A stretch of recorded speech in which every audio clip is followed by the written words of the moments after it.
Testing, testing. We're good, Steve.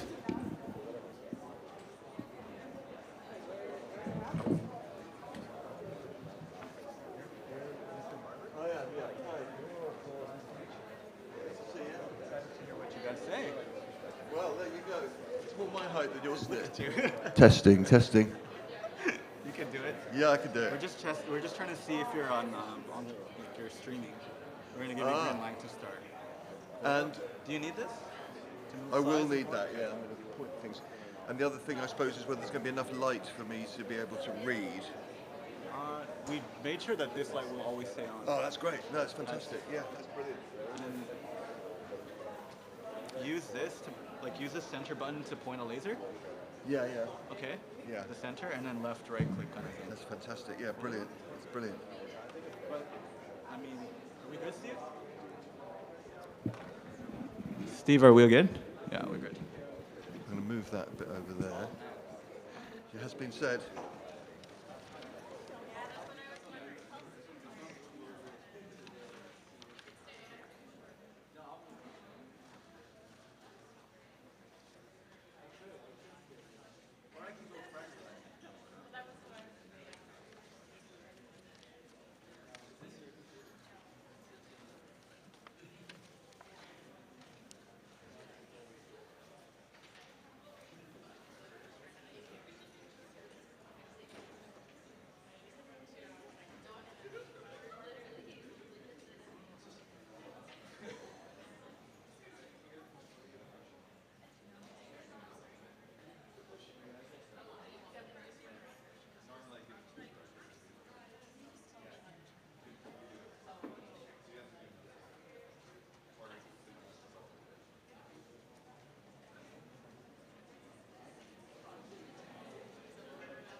Sneak through here.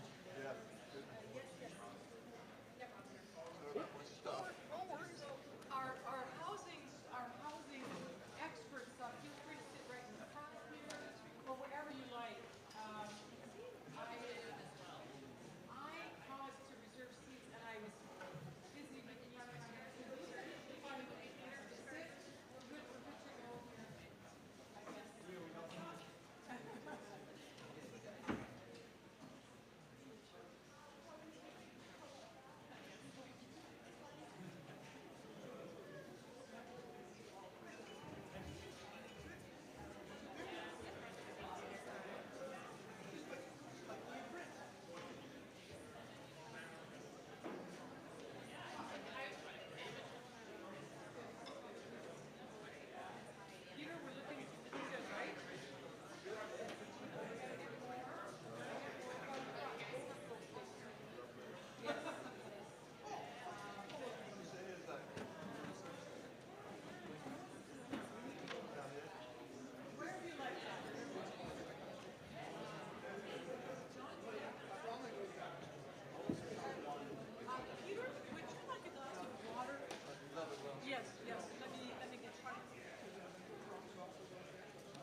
Hi, everyone. Just a little announcement before we start that there's an overflow space for this lecture, this popular lecture. It's the room 209 classroom. So thank you so much. Steve McLeod has wired things so that the lecture will be broadcast on a very large screen, perfectly synchronized with this space here. So if there's a reaction, it'll be the same time. There won't be a. Am I right, Steve, about that? Yeah. So if you want to just be more comfortable or sit in a nice, comfy classroom, and in front of the slides, feel free. The room is right behind you, pointing like follow my arm. That room is 209, and it's set up to welcome as many people as would like to be there. I'm going to put it here. Is that good?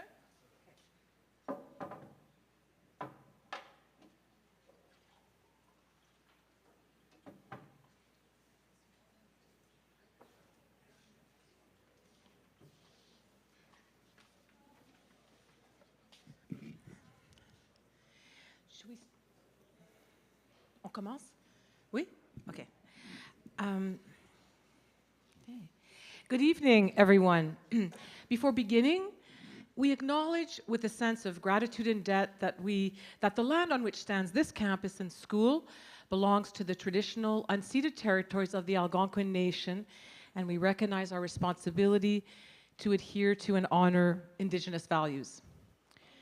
Thank you all for coming to the second lecture of the 2023-24 Forum Lecture Series, which we've titled Common Cause, in discussion with our director, Anne Bordelot.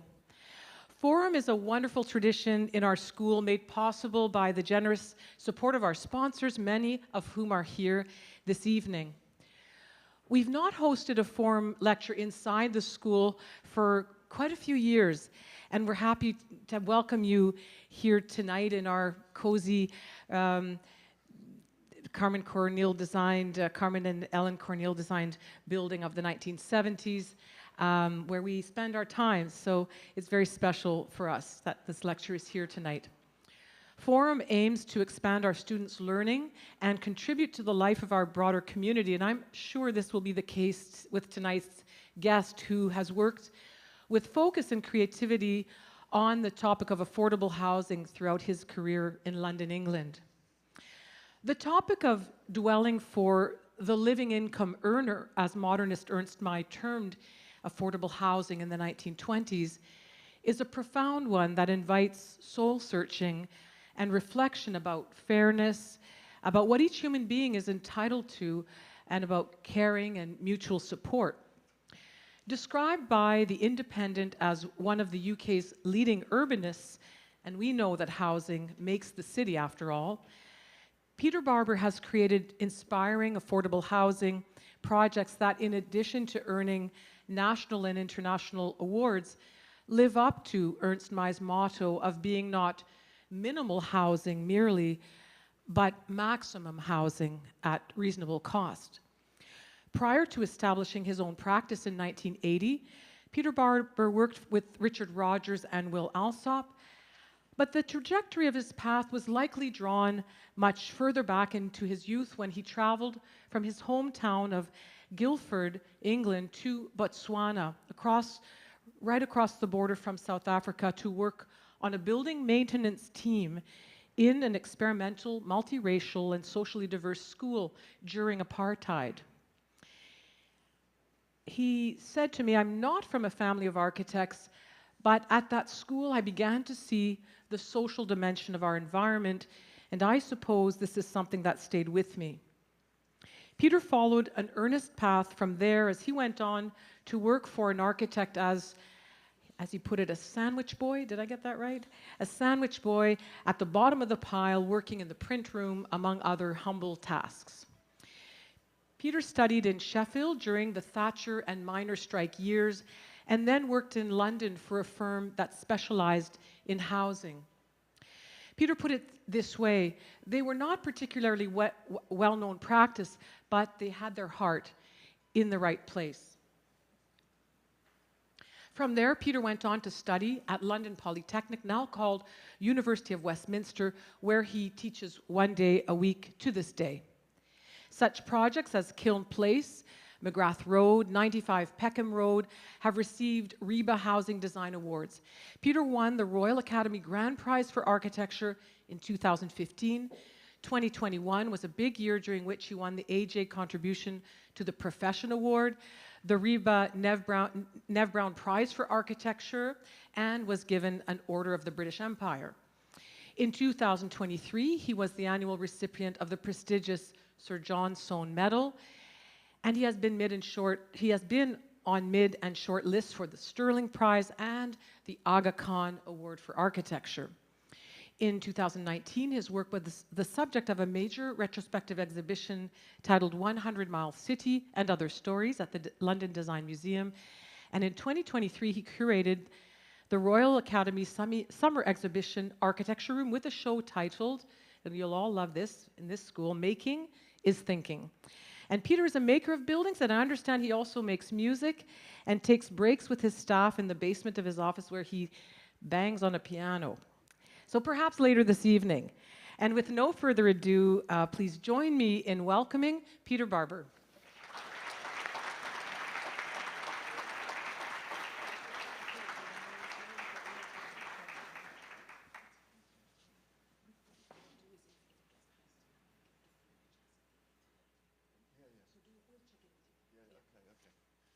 Right. Thanks for the invitation, Janine, and the whole college. It's really lovely to be here. I'm here with part of my family, enjoying some time in Ottawa, and it's already been a fantastic time. We arrived on Sunday, and the sun's been shining. We've done cycle rides, and it's a beautiful city. So thank you so much for getting us over here. I'm going to talk for about an hour, and I'm going to, as you'd perhaps expect, show some pictures of our projects, our constructed projects, and then I'll go on to talk about some sketched projects, some sort of dream projects, some projects which could never really be built, but which are a good way of kind of being more speculative about architecture. But before I do either of those things, I'd like to talk a little bit about the context that we work in London and in the UK. And it'd be interesting to hear from you in the questions at the end, you know, whether these are experiences which you share here. I suspect they might be everywhere I go. There seems to be the same sorry tale around housing and the way it dominates people's lives. So this first slide is a picture of clearly a demonstration that we took part in London.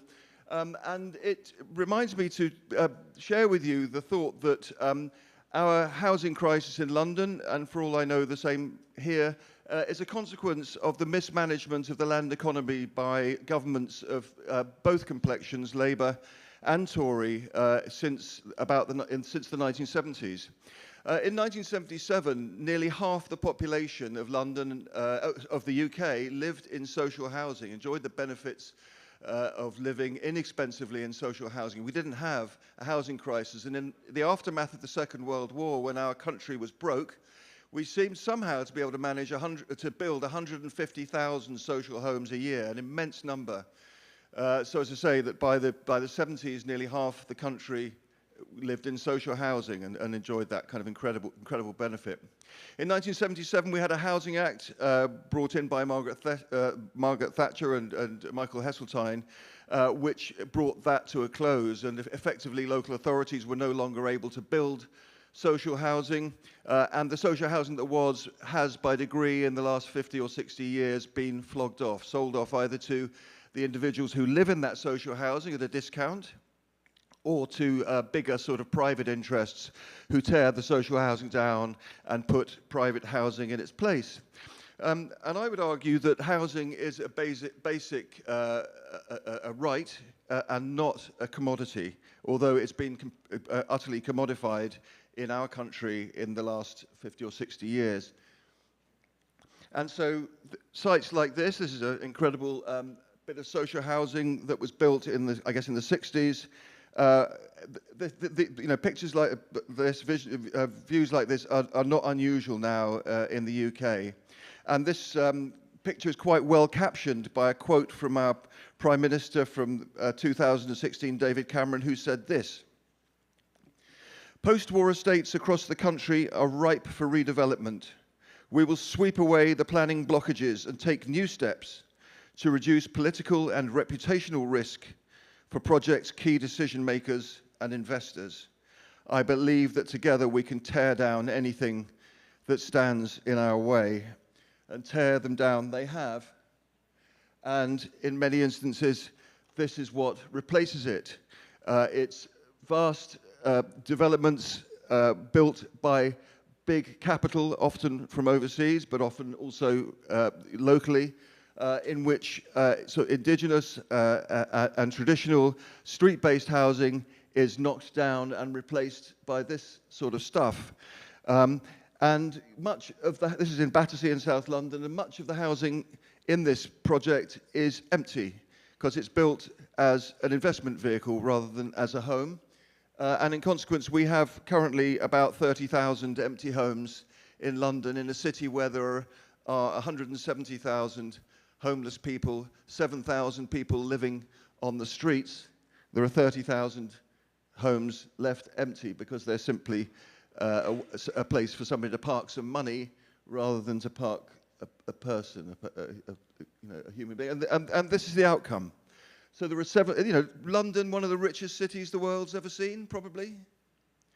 There are 7,000 people living like this. This is in a subway a few hundred yards away from Apsley House and from Buckingham Palace. And this is somebody's bed, or bedroom, you might say. It's a project run by a friend of mine who gave cameras, disposable cameras, to homeless people and invited them to take pictures of their world. And so this is one person's bed, and this is somebody else's. So this is a one-bedroom flat in Knightsbridge. The price tag is £15 million for a one-bedroom flat. So this is about inequality, and it's about the allocation of resources and about ideology in the wrong places. And the idea of property and housing as commodity rather than as basic infrastructure. In my view, it's as an important part of infrastructure as a railway or a road, and we should be seeing it that way. And the problem of empty homes isn't just in London, it's spread across our country in areas run down as a consequence of industrial decline. And I think rather than thinking about housing policy in isolation, we might think about housing policy in connection with other areas of policy, so that if we thought about investing into places like this in the north of England, we might actually get over a significant amount of the problem of homelessness by bringing houses like this, rather beautiful houses like this, back into use. There are 500,000 empty homes in the UK at the moment. Whole streets of really rather lovely streets of Victorian housing that are looking like this. So, and I think the solution to the housing crisis, in our country at least, is rather straightforward. We simply need to end the right to buy, of individuals to buy their homes at a discount, because ultimately it means that our public housing stock is dissipated. We need to introduce rent controls so that people are not paying outrageous amounts of rent. And we need to be building large quantities of social housing at the rate that we were building them in after the Second World War, as I say, about 150,000 homes a year. And if we did those three things, problem solved. But it's a question of political will and ideology, as I said. These are choices made by politicians. But I think we have to share in the responsibility of the misery created for people by the housing crisis, because we live in a democracy. We have access to the ballot box. We have the ability to say what we feel in the press, and we have direct action. And so, I think we need, and I'm talking with the we in London and in the UK, need to kind of hang our heads in shame, really. A very wealthy country with an unnecessary housing problem. This brings me to a more, you might say, conventionally architectural discourse. I'm fascinated by the relationship between people and buildings, between architecture and culture. On the one hand, we design our buildings, don't we? But on the other hand, they also come back and impact on us. So we design the buildings to be in a certain way, and then they liberate us or constrain us or limit us or open possibilities up for us. And I love the idea of an architecture that's permeable, that invites occupation. And it's my firm belief that architecture is really nothing until it has the colour and the life of people's lives laid out onto it, and it sort of erupts into life, rather as shown in this picture here. And I'm going to read you a little quote which is very dear to my heart. It's by an extraordinary man called Walter Benjamin, who was a cultural critic, very left-wing communist cultural critic in the early part of the last century, and a great writer too. And he wrote a lovely book called One Way Street, in which he describes in each chapter a different important European city. And the chapter that really captures my imagination is his description of the city of Naples, which is this one. And this quote really rejoices in that idea of people's, you know, as I say, life being breathed into architecture by its occupation, and it really not being anything until that happens. So it's an architecture of sort of permeability, one which invites occupation. Anyway, he puts it better than me. The passion for improvisation and he's describing this precise scene. The passion for improvisation demands that space and opportunity be at any price preserved. Buildings are used as a popular stage. They're all divided into innumerable simultaneously animated theatres. Balcony, courtyard, window, gateway, staircase, roof are at the same time stages and boxes. So he thinks of the city as a kind of theatre where we're both performers but also observers. We're an audience but we're also actors. As porous as the stone is the architecture, buildings and action interpenetrate in the courtyards, the arcades and stairways. In everything, they preserve the scope to become a theatre of new unforeseen constellations. The stamp of the definitive is avoided. No situation appears intended forever. And so when I'm confronted by a blank sheet of paper with perhaps a site plan on it, or wondering how to design a project, those sort of words echo in my mind, and I try to kind of visualize what's going to be happening in those spaces, as well as the architectural form which will make that possible. So this is a street in Brighton, in the south of England, where I spend a lot of time, and it's a reminder me to say something to you about streets. As Janine was alluding to, when we design housing, urban housing, we're really designing the city. And in a city like Brighton or London, 70% of all of the buildings are houses or housing. So it's what our city's made of.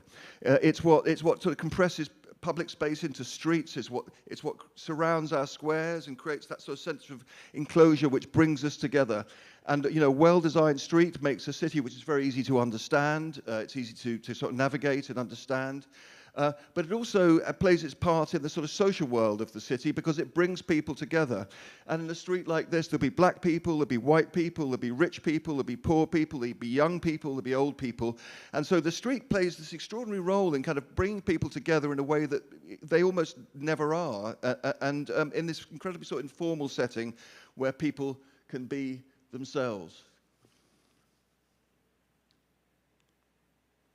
And that brings me to, you know, another urban space which I find inspiring here. We're now in Marrakesh, in Morocco, and this is a space now somewhat kind of touristy, but the essence of it is still there, really. In the cool of the evening, the little alleyways, the shady alleyways of the city, disgorge into this clearing at the side of at the edge of the city. And it's a public space which is not made by kind of monumental buildings, important buildings. It's just more of a clearing.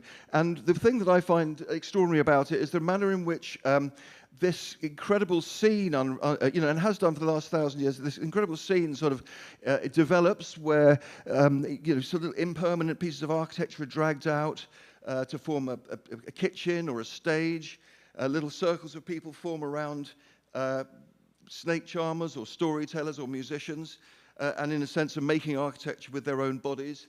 I love that about it. It's kind of ephemeral, it's ever-changing. Walter Benjamin would have loved it. And this reading of it, and you know, public space is extraordinary because it belongs to everybody, doesn't it? But it belongs to nobody at the same time. So these spaces like this are spaces in which people can kind of be themselves in a relatively, clearly there are regulations, but in a relatively unregulated way, and express themselves and be together. And that reading of the space is reinforced by the name of this space, which is Gemma al-Fanar. And one of the translations of Gemma al-Fanar is a mosque of nothing. And I love the idea of public space being a mosque of nothing, a space where you can kind of do whatever you like. And again, that reading is reinforced by the fact that behind the photographer, in this ever-changing kind of ephemeral world of people's bodies and this movement, is the Mosque of Marrakesh, the ancient Mosque of Marrakesh. Walls kind of 2-3 meters thick, emblematic of a completely unchanging, a monument to its kind of an unchanging ideology, fixed and so on. And its counterpoint in public space. And so that's a thought about public space. I want to tell you a tiny bit about our office. And I'm going to, before I do, I'm going to read you this, because one of my favorite architects is a Italian South American architect, Lina Bobardi. And so clearly that's our shop front in King's Cross. And she's worth looking up, and she says this about shop fronts. The city is a public space, a great exhibition offering all kinds of subtle readings, and anyone who has a shop, a window display, or any showcase of this kind has to assume a moral responsibility which requires that their window display might help to shape the taste of the city dwellers, help to shape the face of the city, and reveal something of its essence. And so I really love having this, everything I say about sort of the streets being the basic building block of the city and so on. It's kind of exemplified in our little shop front in King's Cross, and we have all sorts of people knocking on the door, tourists, local people, homeless people. There's a big hostel around the corner. And it's lovely to have that kind of connection with our community, both local community and also a wider one, and to be able to share our ideas. And people are really fascinated to kind of peer in and look at these models. So that's the interior. And we're very analog. We don't use the computer a lot, especially in the early stage, the design stage, the creative stages of a project. The computer comes in for doing working drawings. But when we're designing our projects, we make models, and they're sometimes sort of very pristine presentation models, but very often they're working models, and we hack bits off and use them as a design tool. We don't necessarily draw it first. We very often the model is the tool for the design process. And that's our roof terrace. We have fun too. That's lunches and occasional evenings on a sunny evening. And that's us. Very, very small office. And I love the idea of a small office, and I kind of do everything I can to resist the growth of the office, because I think we can be around a table discussing ideas, and if we can have easy, uncomplicated relationships, then creativity is much more easy to deal with. We work with sketches, so again, I don't really use the computer at all in the development of the early stages of a scheme. It's layers of this yellow paper, which is see-through, built up, and when you go, over a period of hours, and then when you go back through the paper, you can see the sort of, it's quite fascinating sometimes. I wish it was as straightforward as this, actually, but seeing the process of the design kind of developing. Sometimes there's lots of mistakes and dead ends and things like that, but, so that's and sometimes drawings from above to get the overall form, but sometimes getting down to eye level. So I think there's room for thinking about architecture from the point of view, the sort of master plan, which is frowned on a bit these days because it sounds a bit kind of authoritarian. But I think we need to be able to understand the city from above as a plan. But then I think it's really important to get down to ground level, and that one has sort of sympathy with that kind of way of looking at the city, of the sort of experience of being in the city. So there's a sort of bigger master plan model. Again, that's foam. So that was us designing, cutting pieces out. So it's a process of erasure as much as adding things on. And then the larger scale models where you can start to understand the sort of fenestration, the windows a bit more. And then, 1 to 50, we're looking into the interiors and understanding the sort of courtyards that we're creating. So look, here we are at one of our first bigger built projects. It's called Donnybrook Quarter. And it was a competition that we won. That's the marvels of Google Earth, being able to see the thing from above. So the site is quite clearly that. And it's a competition that 150 people went in for, and it invited us to make homes for 50 or so people. And most of the other proposals were a fence around a site and a building sitting in the middle of the site. But we said in our competition entry, this project is a celebration of the public social life of the street. The competition didn't ask about streets, it was asking about housing, but we were putting what we felt to be the most important components of the project, absolutely centerpiece to our proposal. So our proposal makes a street going through there, a street going through there, and it widens out into a sort of a shared square in the middle. So rather than it being kind of hermetic and cut off, it's a project which invites people in and invites people to walk through. And the sort of soundtrack that I've been giving you up to now about the importance of the street, the possibilities of a street, are borne out really in this proposal. Very contextless drawing here, but a helpful one in some ways. So each one of those is not one house, it's two houses. That front door leads into a ground floor home, which has a back courtyard. You can just about see it there. But this courtyard is at first floor level. It's accessed, you ring on the doorbell there, you walk up through that gate and up into a courtyard there, and perched up on top is a two-story house. So that's a two-bedroom house, and that's a two-bedroom flat, and that repeats down the street. And people were very anxious. People were saying, well, why aren't the front gardens to these houses? Because that was the orthodoxy at the time, and people talked about defensible space. And my view about that is kind of, well, defense from what? Defense from my neighbors, defense from other people. And, I feel kind of hopeful and optimistic about the city.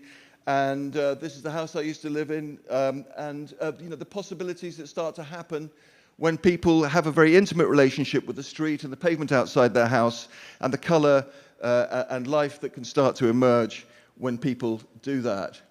I'm interested in quite traditional forms of housing, although a lot of our stuff looks quite kind of contemporary. The idea of old-fashioned typologies. So when we do a block of flats, you wouldn't look at that and say that's flats, but it actually is. You get, this is called, they're called cottage flats in England. I don't know if you have them here, but that's an entrance into that ground floor flat. That's an entrance into that one, and it kind of repeats over there. So it's a bit like having a house with your front door on the street, rather than walking in through a shared front door and down corridors and up in lifts and on decks. And then the other sort of component of our project is that there was a lot of emphasis on roof terraces. So rather than big back gardens, conventional terraced housing is very land hungry. We said, let's give people these extraordinary roof gardens. And so there it is. That's not a CGI, that's a photograph of a built project taken from a tower block just next door. So we said, wouldn't it be great if everybody had their own front door on the street? And wouldn't it be great if everybody also had their own piece of outside space in the form of a courtyard or a roof terrace? So it's a peculiar typology. It's the sort of reworking of those cottage flats I was talking about. And it's sort of terraced housing, but it's actually terraced housing, sort of double-stacked terraced housing. And every home here opens out directly out onto the street. So, my feeling is that people are much more likely to get to know their neighbors, or at least recognize their neighbors, maybe wave to them on a street, in the shared space of the street, than they are in a corridor in a block of flats. And so wherever possible, that's what we try to adopt. So these photographs taken, the day the project was completed, so not a lot happening in terms of its occupation. But, as I say, very intimate relation between the street and the interior, and these oriel windows pushing out over the street, so that people can look up and down the street. Jane Jacobs, of course, talks about eyes on the street and the idea that a street is much safer if it feels as though people who are living on either side are looking out onto it. So, and the other thing that happens is here that these become like little sort of display cabinets as well, so people will put in some flowers or a favorite object and so on. So again, you can see this facade blurs the relationship between the interior, the private interior of a home, and the street. It's a project that has lots of repetition in it, but there are little moments where we went to town, so on a corner, and to that extent, one has sympathy with the idea of architecture being sort of cinematic or picturesque, so that one thinks of it as you walk around, sort of views opening up and something like that presenting itself. So that would be a bit of the building that we take a bit more trouble with.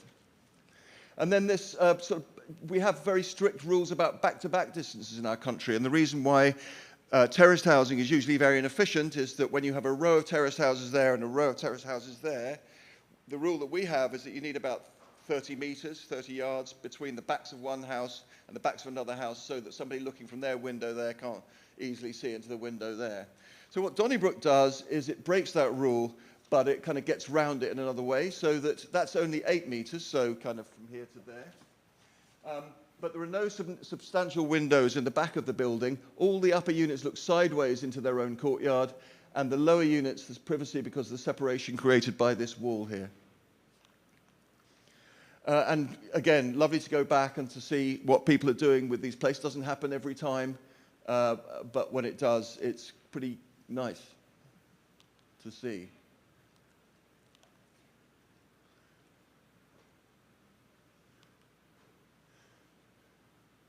As I say, there are little special moments where something special happens. And well, we made quite a big mistake when we did this project, because I thought it'd be a really nice idea to put a window in everybody's front door. But of course, nobody wants to be seen when they answer the door, do they? That's why you have those little things. But this is what's happened. And so sometimes the worst mistakes lead to quite nice, happy accidents. And every time I go down there, every single window has a little picture put in by one of the residents of the block. And that's the architect's house, by the way. So this is the second of the built projects I'm going to show you. It's much more conventional terraced housing. That's just a row of townhouses. And at the back, there's a little row of cottages on one floor for people with kind of mobility problems. So the arch became a thing in this one, and I think this sort of relationship between the interior of a building and the street, and the celebration of the entrance with these arches and with this quite elaborate. I went on a student trip to India and came back with these. They call them Jali walls in India, so imported that back to North London. But this is social housing. You know, the sad thing is that thousands of people applied for the homes in this project. It's for a local authority, it's for a council, and they filled them up, you know, in seconds.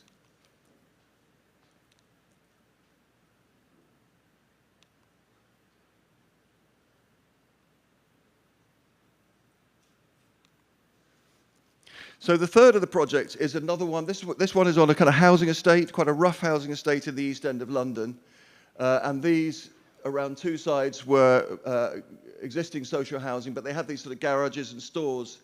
And the people that lived in these homes are big extended families who were living in two-bedroom flats, very often a grandmother, parents, children, sometimes grandchildren. And we were invited by a housing association to build housing on this space so that people living in overcrowded accommodation could move into much bigger homes built on this green.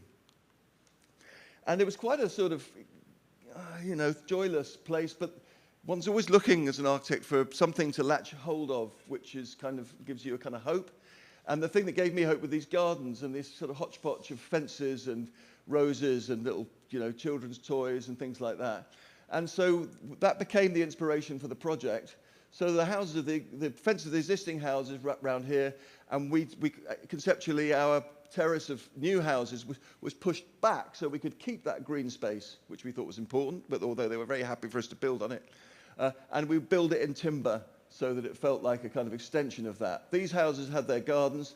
Our new houses would have roof terraces, each one of those being a 6, and in some cases 7-bedroom house.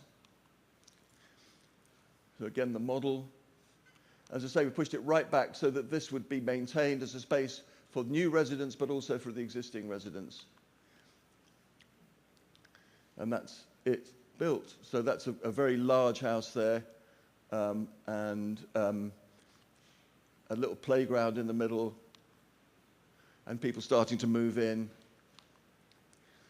And you know, I went back. I love going back. Sometimes it's disappointing, but sometimes this happens, and you can see that people are really doing what you hoped would happen in a manner, say that Walter Benjamin, I think, would be pleased. You know, that the thing starts to become something.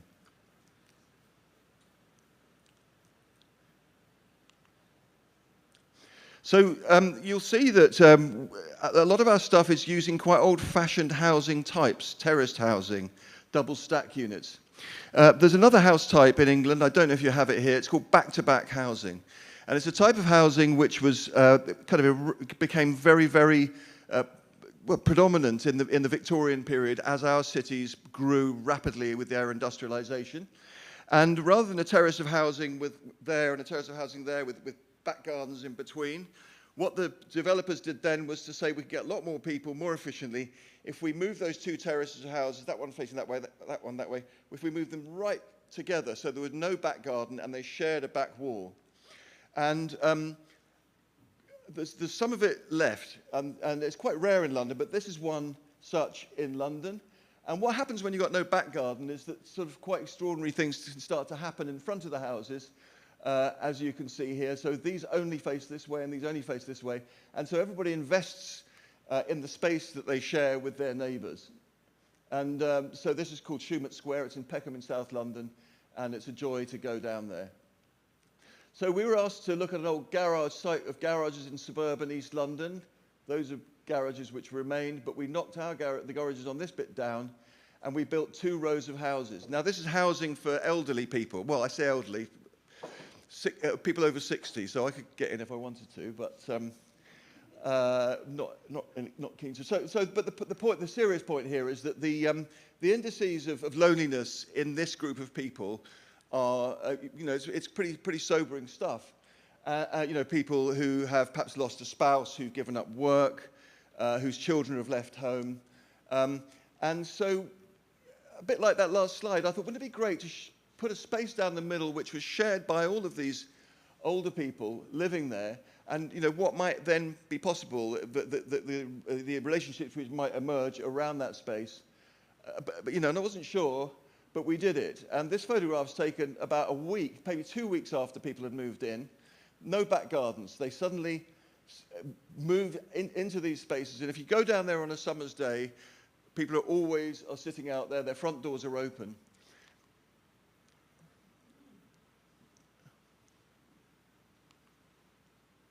That's Pauline there. That's me paying her a visit. And what was interesting was, so this age group of people were people who grew up in terraced housing in the old East End of London in the 60s, 50s, 60s. And that terraced housing was bulldozed because it was considered to be slum housing. And they were put into tower blocks. So Pauline and her neighbours, for them, it's a bit of a homecoming. They kind of, oh, okay, this is how we used to live. And they're very they're reminded of the world that they grew up in, which was kind of much more sociable world where they lived along a street. And so, kind of slightly emboldened by the success of that project, we thought it'd be interesting to kind of ramp it up a bit. And so this is, again, on an estate in East London. These are sort of Victorian houses, but this is a modernist estate. And there was this bit of ground here, and that is a row of houses there, facing out onto the street. But that's another row of houses facing into this courtyard. And rather than being single stories, these were whole houses. So that's a house there, that's a house there, that's a house there, but facing this way, and then those ones are facing that way. So there's a kitchen, there's a bedroom, and then on the top floor is a living room. One of the sort of criticisms of traditional back-to-back housing was that you really only get sun and daylight from one direction. So we cut this notch into the upper floor, so that this room here looks out over the street, gets sun from there, and also has a roof light. So the accusation that you're rebuilding slum housing by doing this, housing that's poorly ventilated, has poor lighting, we can deal with. But we have many of the benefits that come with terraced housing over flats. Now, there's very little back-to-back housing left, but if you go up to Birmingham, where there was once 30,000, everybody lived in back-to-back houses. They've kept 6 of them as a sort of museum. And I was really worried about doing back-to-back. In fact, before we did this project, I was doing a talk at the RIBA in London in this huge hall, and I was talking about back-to-back housing and how interesting it would be and all that sort of jazz. And this woman stood up at the end and said, well, I grew up in back-to-back housing, and it was hell, which was awkward for me. And so, oh, okay, right, okay. But then somebody else stood up and said, well, I grew up in back-to-back housing, and it was the happiest time of my life. We knew our neighbours.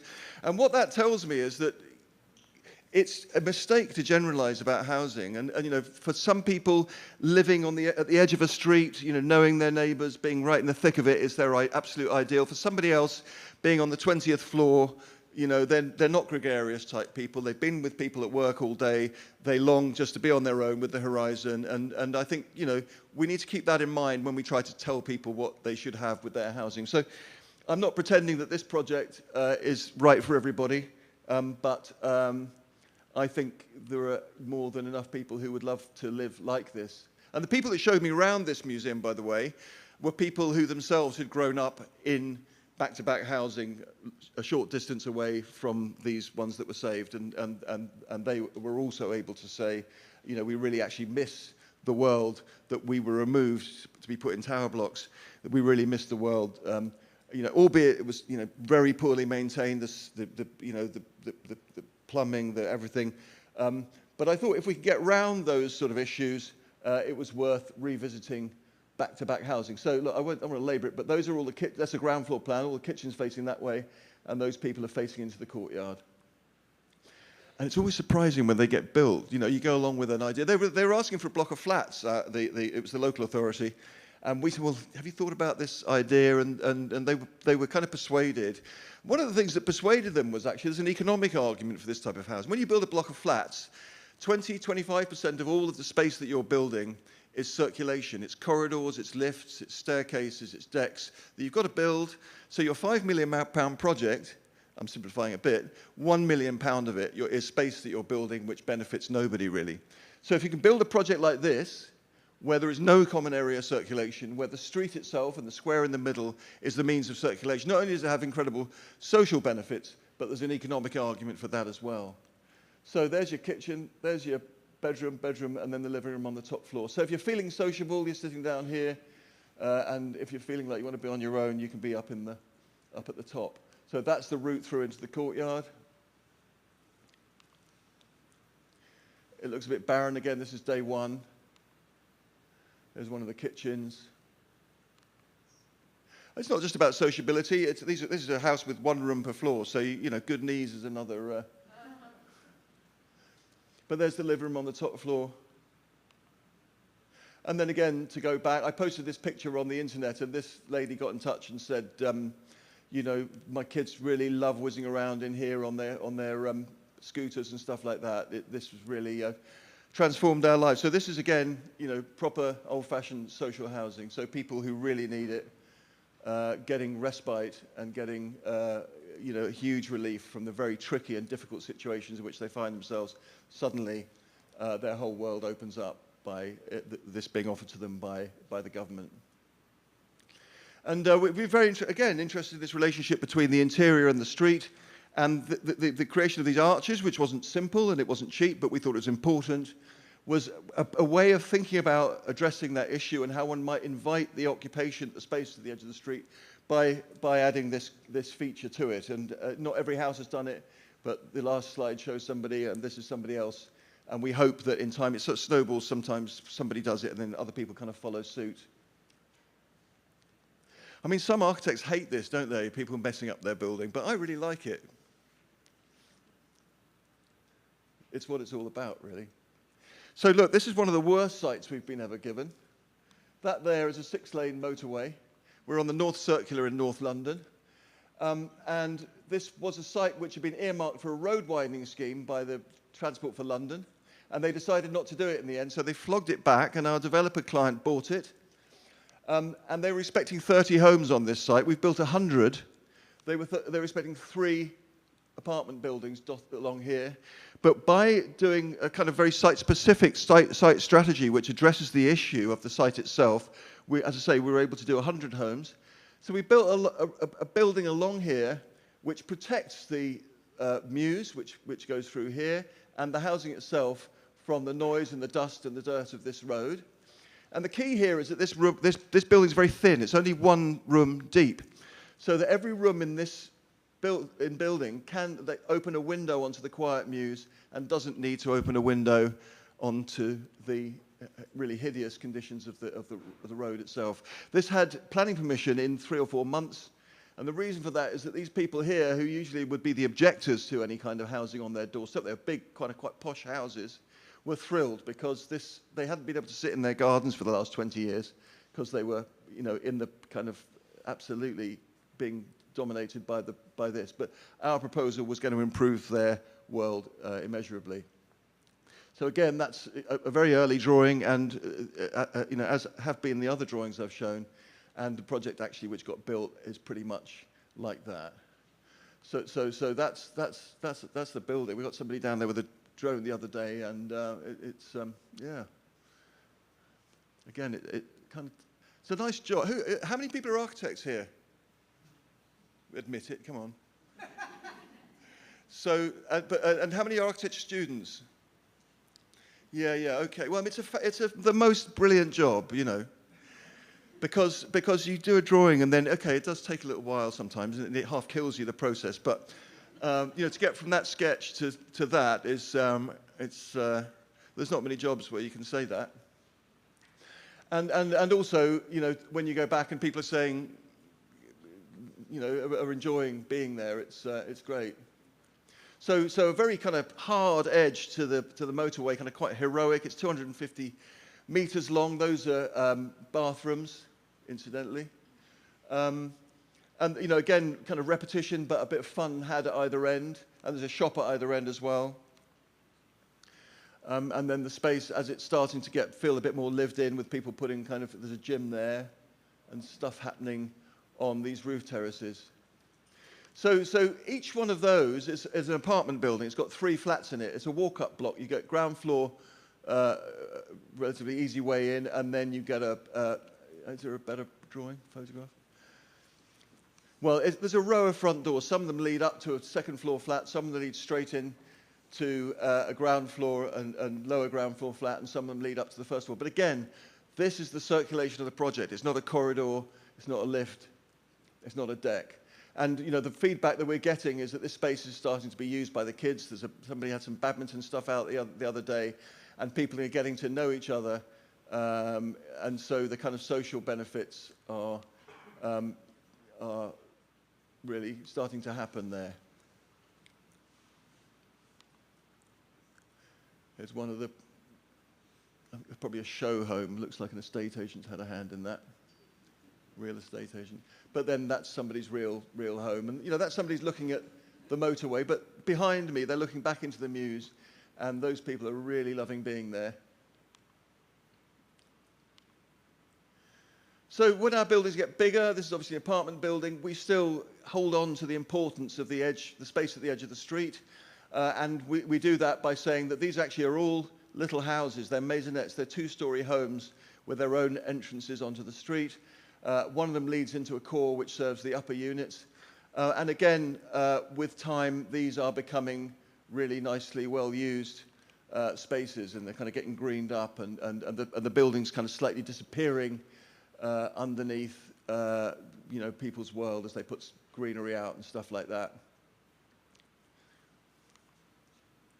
And I think the temptation as you do bigger buildings is that you simplify them because it's too complicated, it's too much trouble to have fun with them and to play with their push and pull their form.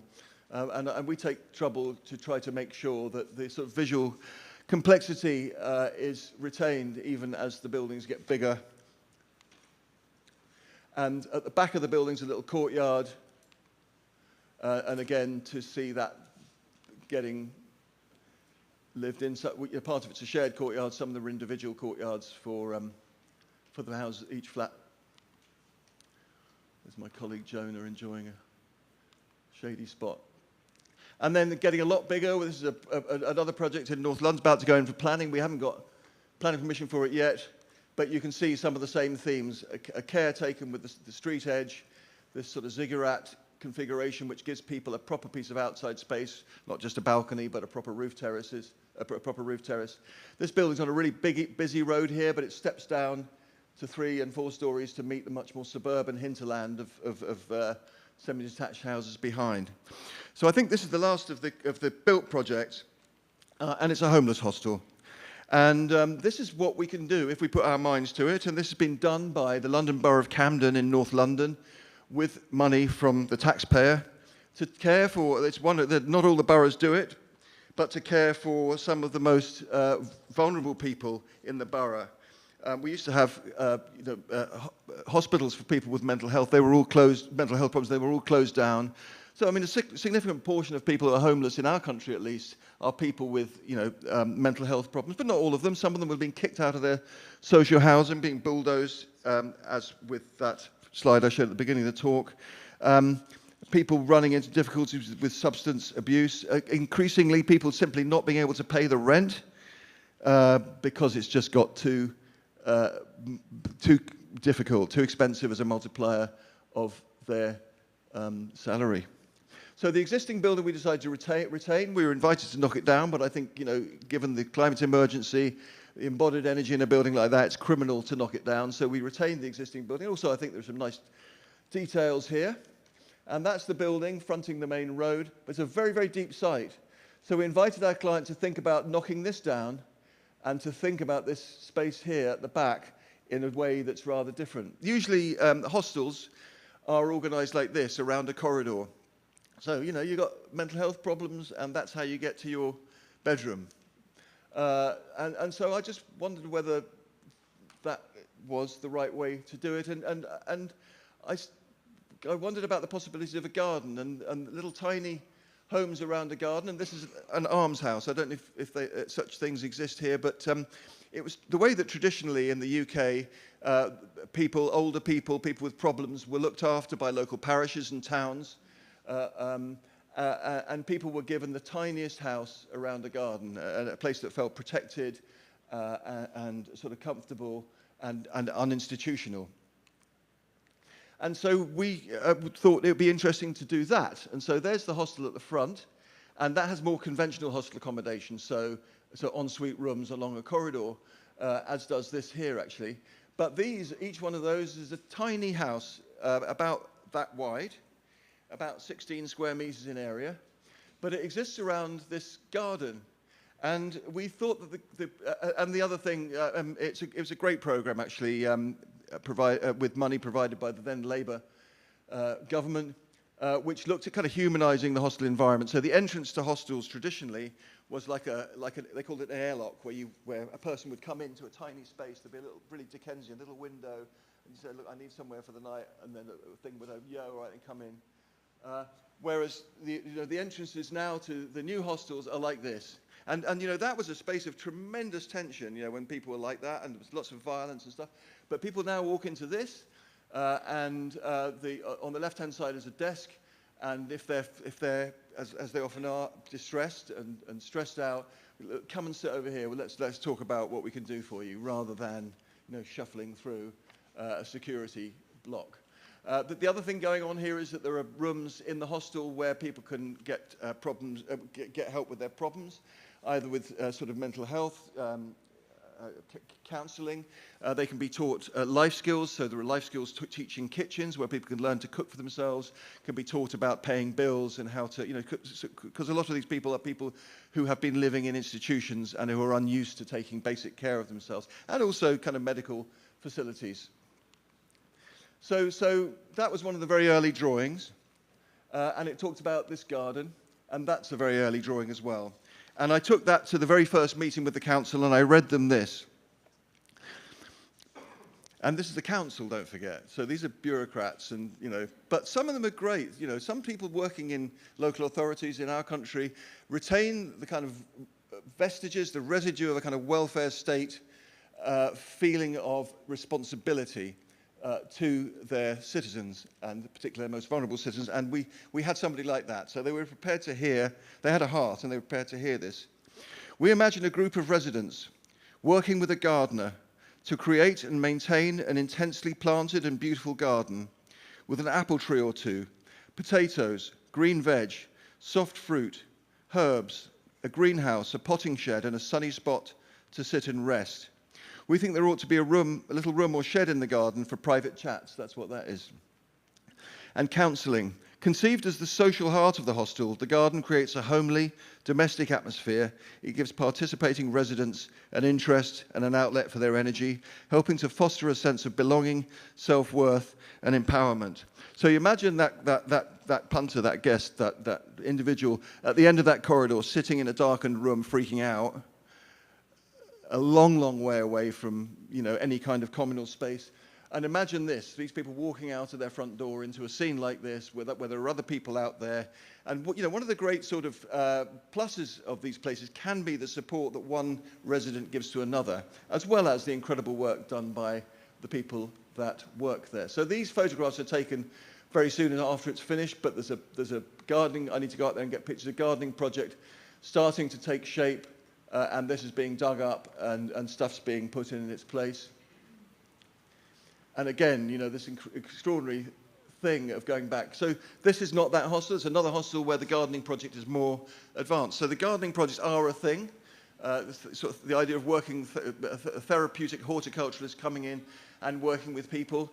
This is actually one that we got involved with our practice, and we bought plants and went and worked with the guys in the garden, and that was a very worthwhile, you know, and actually kind of quite emotional experience. You got talking to people. You know, everybody's got a memory. A lot of people have got a memory of a garden, and people say, well, you know, I remember. This is somebody who's come out of a cardboard box on the street. I remember my mum, you know, she had a garden or a window box, and we used to, and so it brought back memories for people, which was extraordinary, and got them together. So this is one of those tiny houses. That's a section. It's a two-story house. There's a tiny kitchenette, a grandly called a studio, a shower room at the back, and then a steps up onto a bedroom platform, which is up here, which looks back down into the double height space. The model, inevitably, and one of those little houses. Very early in the day when the sun was reflecting off the rooms opposite. So how are we doing for time? Can I do another 5 minutes? Yeah. All right, look, we'll dash through this. This is some sketches. We're getting the thumbs up for it. Yeah, okay. Look, this is some sketches, all right? And, well, we'll go straight into it, shall we? Yeah, all right. So I teach a day a week, as Janine says, and I live in my sketchbooks as well. So if you're in day-to-day practice, despite the sort of rosy picture I've painted of it, it's quite punishing. And it's very easy to get into sort of rather a functional mindset, and very easy to just be totally engaged with the here and now and the awful environment, social, economic environment that we live in, day out, and not to think about how things might be radically different. So I set myself this project. It's called 1 Year, 365 Cities, and the idea was to try and design a city a day for a year. Yeah, well, I didn't quite get there. I got kind of halfway there before I kind of ran out of ideas and patience. But this is some of them, and you know, there was a little bit of, you know, text about each one. Was it carved out of the ground, or was it made out of timber from a forest in which it stood? Was it, you know? So it's about the materials. It's about not just housing. It's about people's world. You know, perhaps these are foresters who live in the forest, or, you know, and so each one of these is one of those. There's a sort of city in a ravine. And they're kind of throwaway, so, but they just get you thinking, and it's quite interesting the way, from time to time, ideas produced in a kind of rather free mindset in a sketchbook that creep back into the work. I'm not sure whether that last Holmes Road, it's so different from what anybody would usually do. I'm not sure if it could have happened without, you know, the possibilities presented by some of these sketches, or by the experience of teaching. And I'm one of those people who thinks that I get far more out of teaching than I'm able to give. People sometimes in colleges say, we need to get practitioners in to make people more kind of practical. And I think that's nonsense. I think you know, people in architecture schools need to be able to dream. And you know, we're making by and large, making a terrible mess of things in the outside world, and there's a tremendous illogic operates out there, and you know, there's the possibility of real logic and you know, being able to operate within an architecture school, which I'm very grateful for. So again, the inevitable models. And I'll finish with this. This is called 100 Miles City, And this is one of those dreams which should have taken 5 or 10 minutes, but sort of took hold, and we made this plaster cast model. And it's an idea about if you had to build millions of new homes in London, where would you put them, rather than knocking down social housing or allowing the city to spread out into the countryside. And I said, well, what about if we created a linear city? The circumference of London is 100 miles long, and we took out the last 100 meters of suburbia, bungalows and stuff like that, and built a really intense, dense edge to the city. And anyway, so I said this, build a street-based linear city, 100 miles long, 100 meters wide, and 4 stories high. Wrap it around London. So it goes right round. Give it little factories, schools, houses, and shops laid out in terraces along intimately scaled streets and around squares. So clearly, that's the countryside, that's suburbia, and this is the edge of London. Give it little factory schools, yeah. Make it a dense, intense edge to London, a confident, purposeful boundary fronting a revitalized, productive countryside. Much of the land around London isn't properly used for agriculture. 100-mile city is a linear Barceloneta, a circular Rome, a stretched Porto, suburbia reprogrammed, hybridized, compressed, catalytic urbanism on fleek. Ride the 100-mile high-speed orbital monorail. So that there is a monorail which goes right round London. We have a fantastic public transport system, but it operates from the centre of London out to the outskirts. So the idea of our monorail is that it would link the ends of the sort of spokes of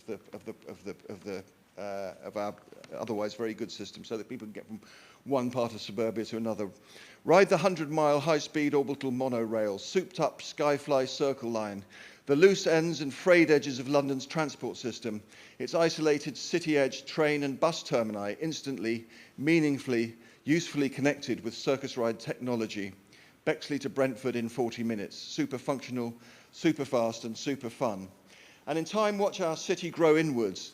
So, that's where it starts. But rather than spreading out to the countryside, it could start to consume suburbia, which could become densified, and an extension of this coming back into central London. And in time, watch our city grow inwards, spreading like a wildfire fire through wasteful, antisocial, car-choked suburbia, eastwards from Richmond, west across the Newham marshes, up from Eltham, across the hills of Greenwich and the empty green swaths and golf courses of Enfield. Metro land, consolidated, backfilled, integrated and urbanised. London for 40 million people, a kind of inside-out plan voisin, Ville Radieuse, Blighty style. So getting in a bit closer, a farmer's market, livestock market in there. Some of the urban blocks. One of the squares. And that's the end.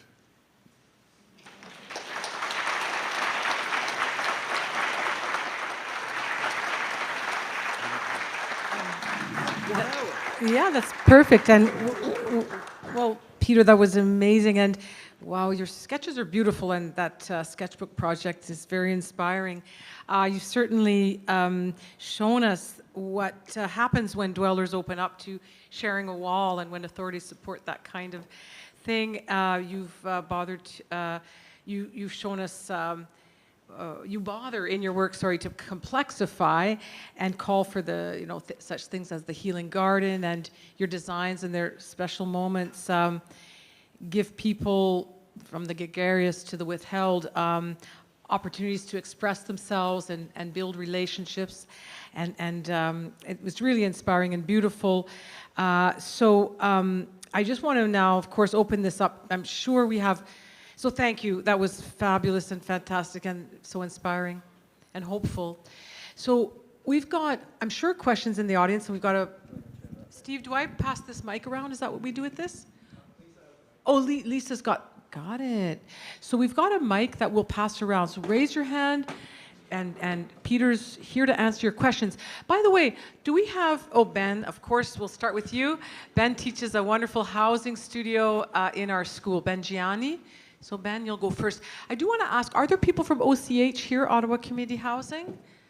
If you are, welcome, and please do go ahead. Yeah, so Cliff and Rob basically said they couldn't come tonight from OCH because they have some major treasury meeting and they're very sorry to miss it, but hopefully Ralph and others in the group here are doing housing for OCH, so we have some of the, and Peter, OCH is Ottawa Community Housing.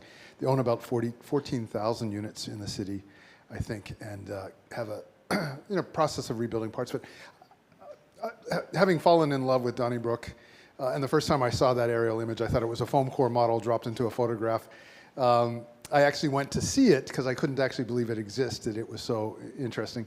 But what I've noticed clearly is a movement away from that kind of white, the absence of material, almost Bahamian or Bermudan kind of architecture, to something which is very much North African, or I'm having trouble seeing it.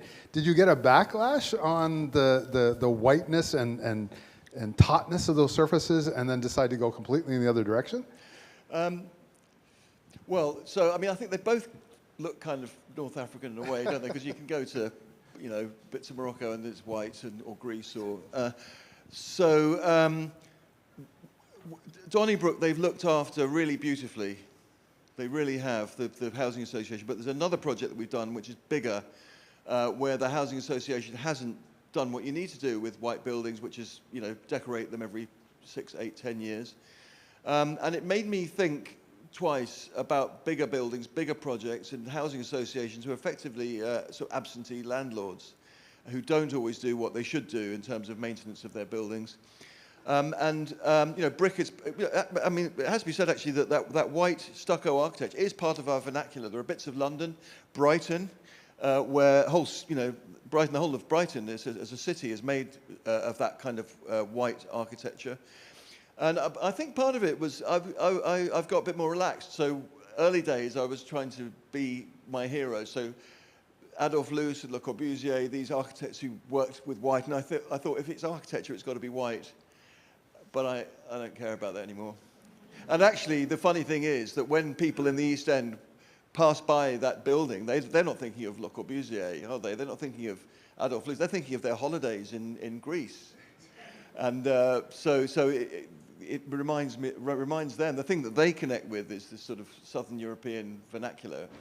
The idea of brick being also part of our sort of tradition, construction tradition, but a much more forgiving material in terms of, you can just let it gets better with age, and particularly actually in the context of things I was talking about, people growing creepers up and making their mess. It kind of, I think, is happier happening with a brick kind of in a brick courtyard or stuff. Yeah.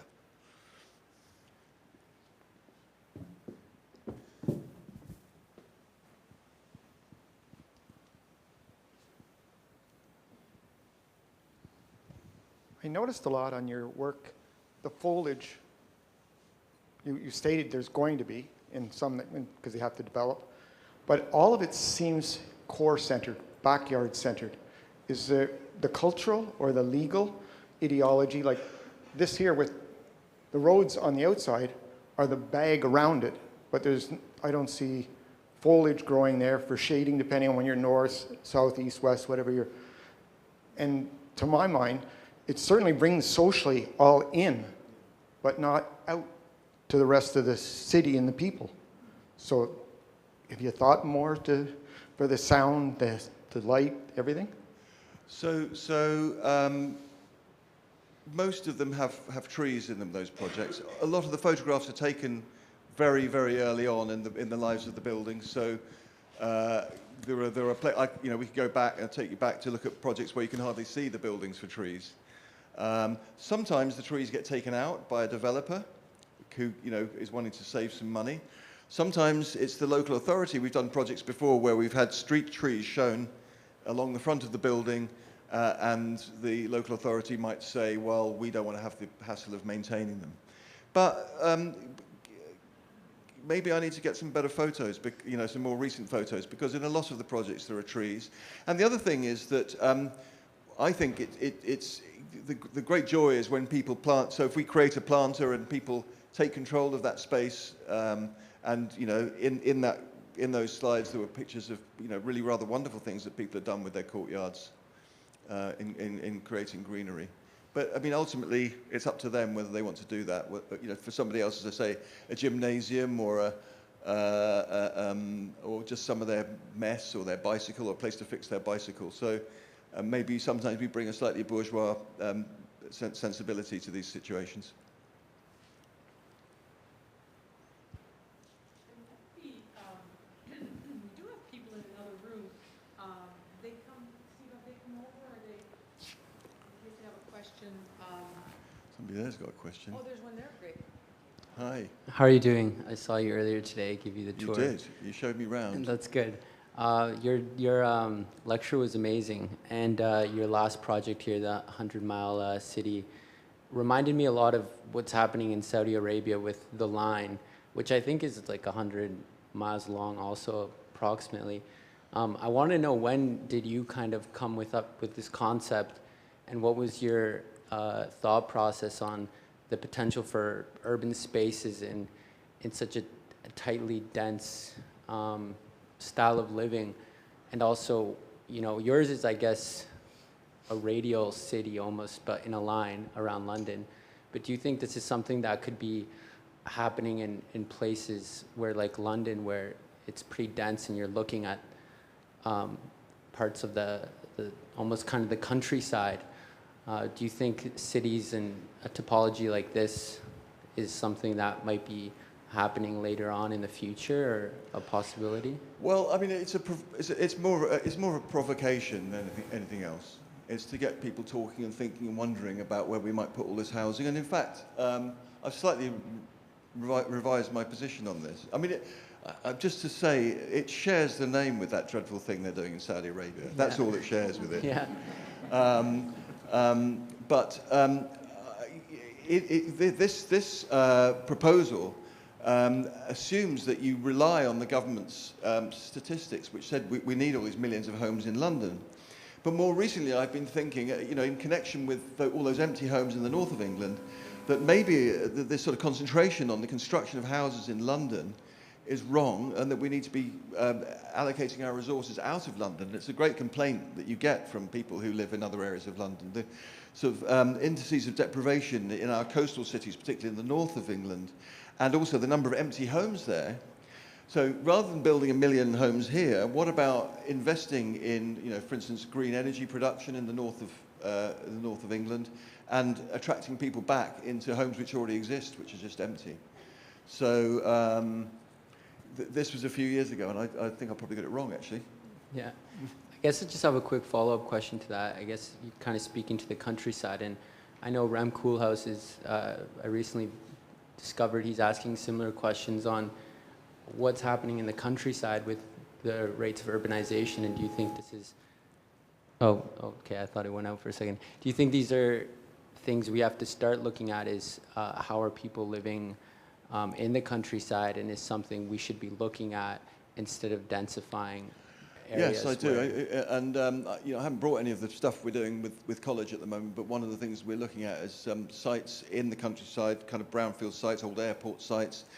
There's talk at the moment of in the UK of building new towns, but I know that those new towns are just the same old, and it's, you know, boxes with 4 cars parked outside.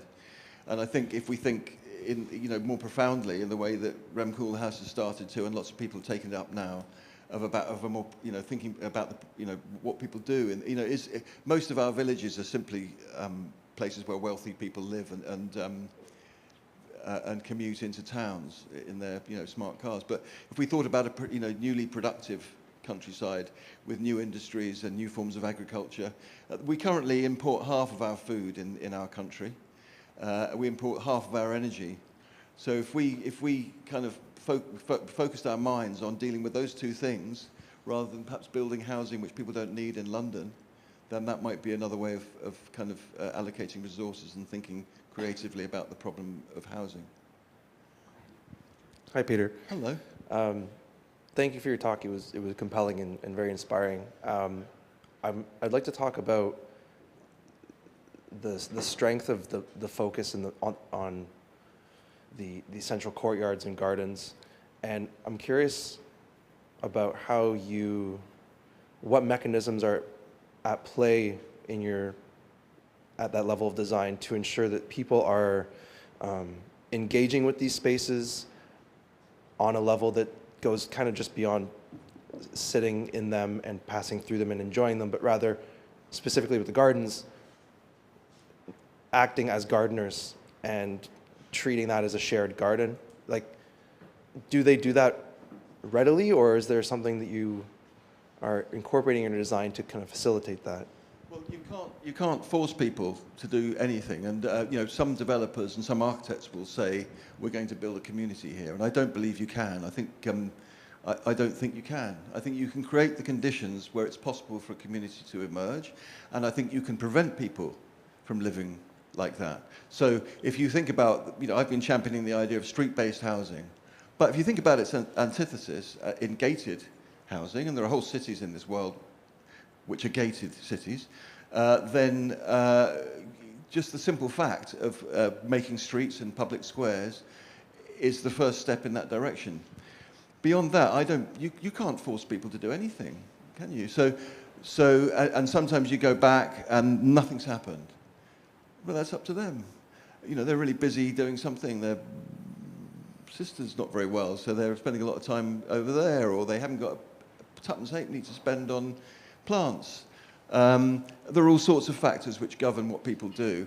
But as architects, we can create the conditions for people to pick up the mantle and, you know, and do stuff, but they won't necessarily do that. And the alternative, of course, is to you know, and there are places where this is appropriate, is to say, well, we're going to plant some plants and they're going to be maintained by the housing association or something like that, and that's always a bit miserable. One here. Hello. Yeah, hello. So first of all, thank you for the lecture. It was very, very inspiring. I was particularly inspired by the courtyard housing for the homeless people, was it? So I used to live in it's called Hofje, so like a little courtyard housing in the Netherlands. And it's beautiful to see that you would offer something like this for the homeless. My question was about when you were speaking about the arches, you said it's not cheap and it's not easy, but it's important.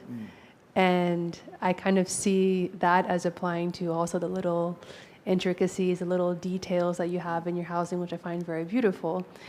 But then my question is, how do you deal with the fact that it's not cheap and it's not easy? So do you find that it puts you at a competitive disadvantage? Do you find that you get backlash from developers? Do they try to discourage you from building these aspects? And how do you deal with that? Well, there's always a discussion, and the one by the busy motorway was for a developer, and it's got 50% social housing. So the stuff that was for sale helps to pay for so from his point of view, the expectation for that site was 40 homes. By being inventive and creative, we were able to get 100 homes there, and to deal with with that sort of rind of buildings against the motorway. And the other thing about that project is that, as I say, and I said it earlier on, there's no common area circulation. We've already saved him millions of pounds because he's not building any of those corridors. So it gives us a bit of extra cash to kind of do things which I think are more kind of socially beneficial, like a little arch or a little quirk. But it's not always easy, and right at the moment we've got big problems. I don't know whether it's the same here, but in our housing market, as they call it, house prices are not very buoyant, and the costs of construction have gone crazy post Ukraine war, COVID, and for us, coming out of Europe. So that equation is really tricky, and it's something we always have to deal with. But you've looked at quite a number of projects where we've managed to hold on to some architectural ideas, and I think we do that by saving money elsewhere, for instance, by not building circulation and so on. Oh, we've got one more over here. Yes? Okay. Mr. Barber, thank you for such a great presentation. And I actually wanted to ask a bit more specific question. I just came back from London, UK, and I live in Embassy Gardens, which is right next to the first image of what's the Battersea Station, right? And you said that the Battersea Station development is, not unquote, but it's not a great development of where it's supposed to go. And the direct question that I had is that I go there from time to time, and I spend a lot of time, and I personally found it a really interesting site, and the way they created redevelopment of such an iconic site for London. That ability to walk in such a redeveloped site, to bring in people inside, and just to be in the space, around the space, I found that the redevelopment of the space was just perfect, and that we can bring in more people. And did you mean that it wasn't a good redevelopment in the way that the buildings didn't really speak of the surrounding site and of the building?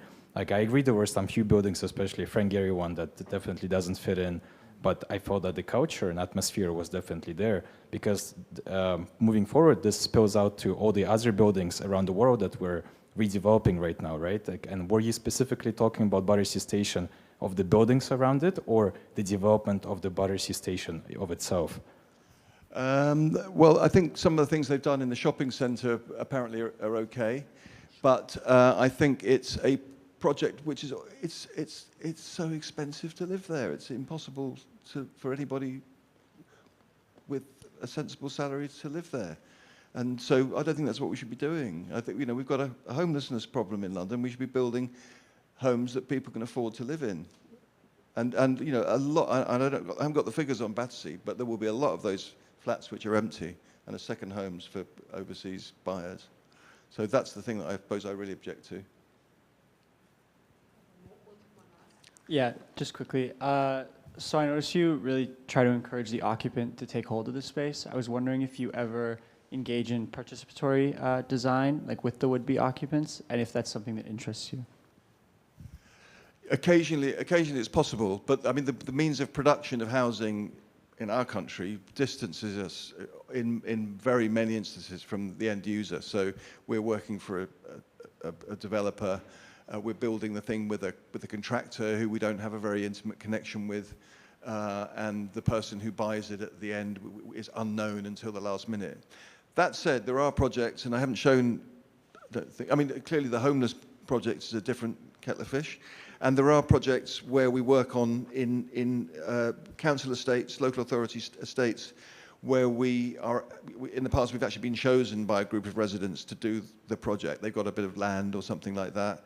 And I think some architects are a bit, we're quite easy to chat to, I think. And so we were interviewed, get interviewed by the people, and then, you can have a rapport and an understanding with them. But it kind of completely depends on the setup. And I think there's nothing better than a great sort of client end user, and the most sort of creative projects come out of that kind of dialogue.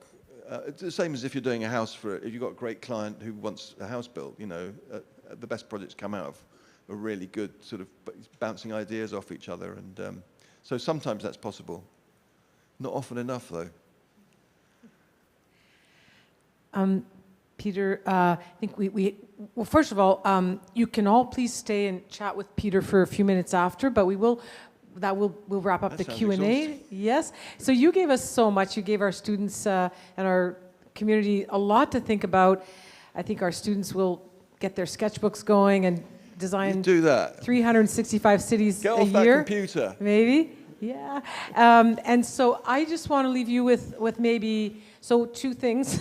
Okay. One is this poster which has your name on it. And by the way, on the poster front, anyone who has a space that maybe a cafe or an architect's office or lunchroom, I have some of these, so come and get one to post so we get the word out we have 4 more lectures this year, so I do have some and love to give them out for posting. And I want to leave you with one thing, Peter, because you're staying downtown, I think at Laurier, and a lot of those buildings down there were civil service office buildings which have kind of running into an identity crisis because COVID led to a kind of emptying out of the buildings. And so a lot of them were looking at conversion into housing. Ottawa has a housing shortage and an affordable housing shortage. So maybe that's your next city, is Ottawa.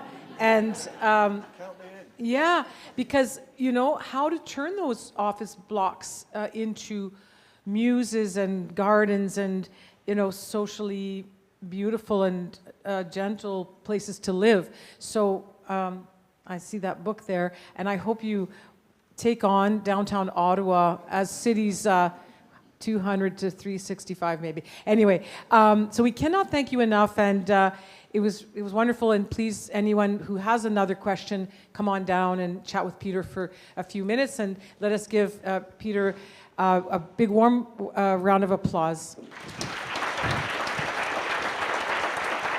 Thank you very much.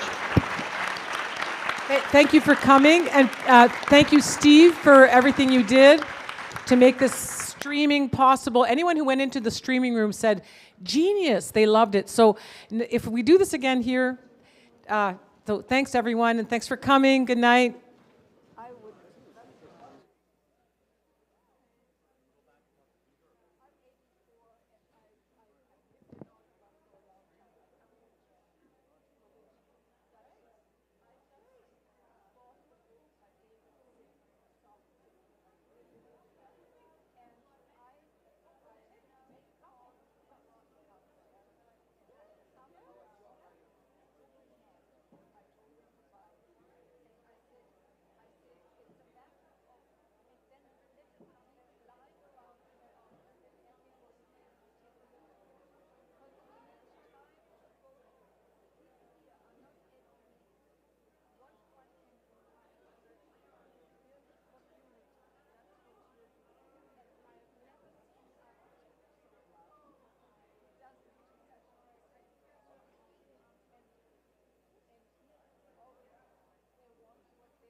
Yes, big or small, big or small. Oh, give me a big one. Big one, please take it. All right, great. Do you need an elastic band to... no, I'm in it. You're okay? Okay, okay. Thank you so much for coming, you guys.